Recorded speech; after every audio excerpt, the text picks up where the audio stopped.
Now, just 3 weeks after the ousting of former Speaker Kevin McCarthy, the withdrawal of Steve Scalise, Jim Jordan's numerous unsuccessful ballots, and even a bid for Democrat Hakeem Jeffries, the House of Representatives has finally found a new speaker. In a little under an hour, BU students will be gathering here at Marsh Plaza to show support for Israel and Israeli people here in the U.S. The Federal Transit Authority is ordering the T to make immediate changes.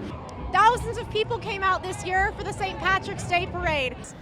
This specific exhibit is called Don't Look Away, and it captures the first few weeks of Russia's invasion of Ukraine. Rebel offers nut-free, dairy-free, and vegan options and will be located right here in Cambridge, Massachusetts. And just a few minutes ago, teams came and placed these barriers behind me. From the court to the rink to the track, a lot went down in BU athletics this week. Green was arrested yesterday, and he will be arraigned today just behind me at the Middlesex District Court. Now, if you're going to come to one of the more crowded areas like Copley Square here to watch the marathon, you might be subject to a few security checkpoints.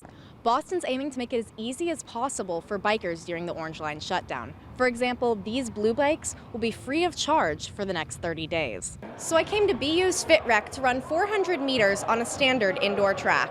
Kingston is a town of about 14,000 residents, but just off the shore under these waters, about 400,000 more live at Rocky Nook Oyster Farm. These small bottles of alcohol, also known as singles or nips, may be taken off shelves of liquor stores across Boston.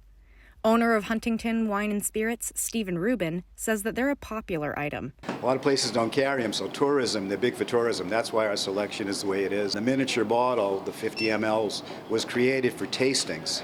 Basically, before you buy a $60 bottle of something, this is really a tasting unit. City Councilor Ricardo Arroyo says that banning bottles under 100 milliliters would benefit those with substance abuse issues and would help keep the city clean.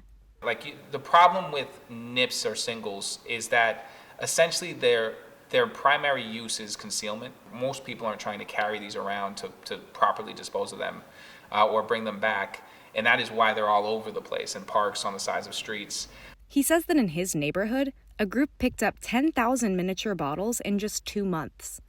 But Boston resident Benjamin Zach is skeptical that banning these bottles will solve either problem. Yeah, it's small packaging increases litter, it's bad for the environment, yada yada yada. But the same thing with straws and cups and all these other things.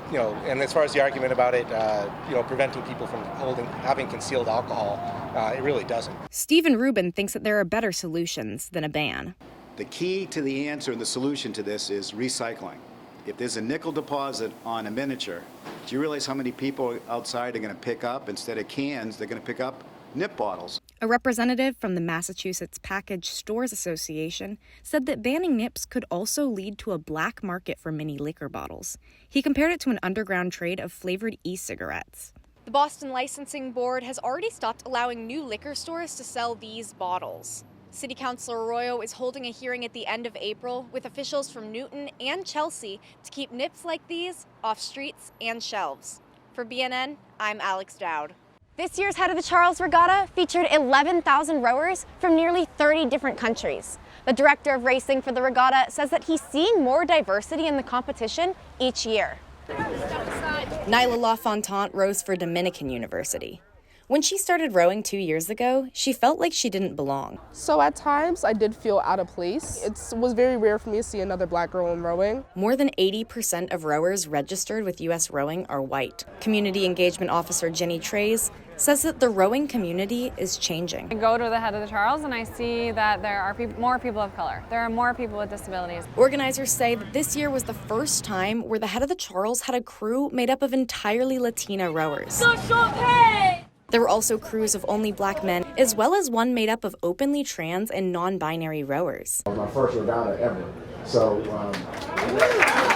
Kamal Carter runs a group working to make sports like rowing more inclusive. when people see just one coach, one student athlete who they can relate to or identify with that's outside the majority, then maybe it might inspire them. LaFontant wants to be that person. The very first all-black women's 8 rowed at Head of the Charles, and seeing that really solidified, like, you're here to show other black girls I can go into sports that don't typically have people like me. Some of the parents and coaches that I spoke to reminded me that rowing is not a cheap sport. In addition to entrance fees to regattas, membership fees, and coaching fees, to get one of these boats around me, which are called racing shells, you're gonna have to shell out at least $10,000.